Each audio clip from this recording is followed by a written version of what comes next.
علماء الدين كوحجرات كيا شعب كفرقان مجلة جروي أيا دوسو دويي وجاز عمر وجاز جيلة أو دلك دبدي سكوم خنا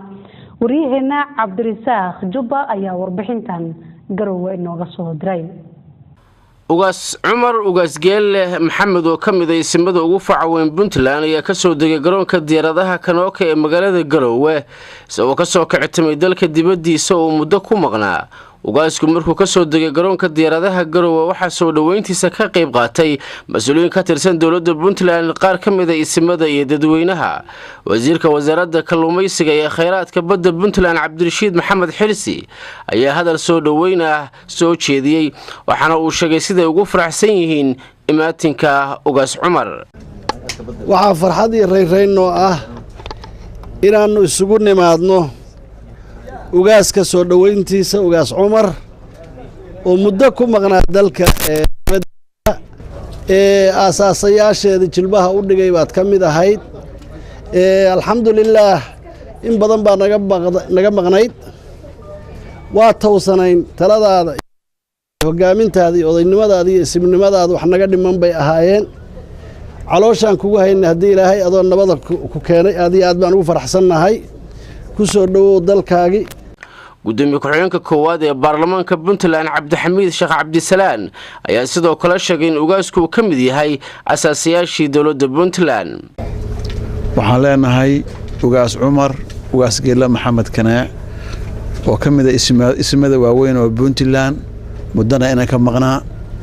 haddana inuu ku yimi kana soo degay magaalada madaxda Garowe garoonkeeda Kanooka dhamaantayo aad iyo aad baan ugu faraxsanahay imaatinkiisa sababtu waxa weeye waa tabaynay waxaana isleenahay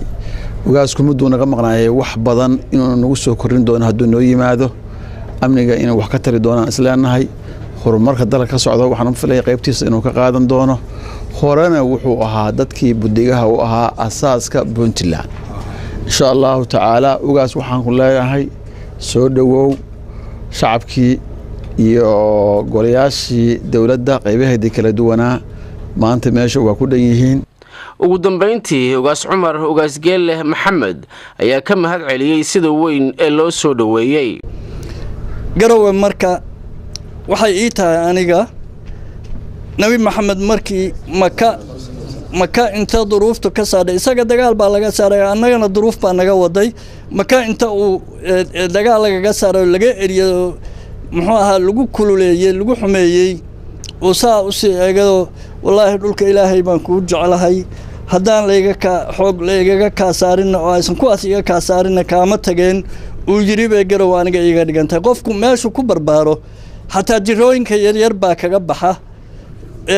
duqnimada sidoo kale markuu duqoobo dhulku ku barbaaray markuu yimaado duqnimada barbaa ka go'o duuduubkii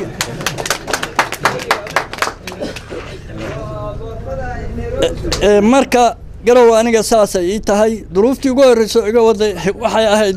nasiib wanaag hadda waxaad sheegaysaan oo ka sheekaynaysaan horumarka dalkeena oo dhan gaaray Garowe marka magaalo weyn ahayd magaalooyinka ugu roon ku jidhay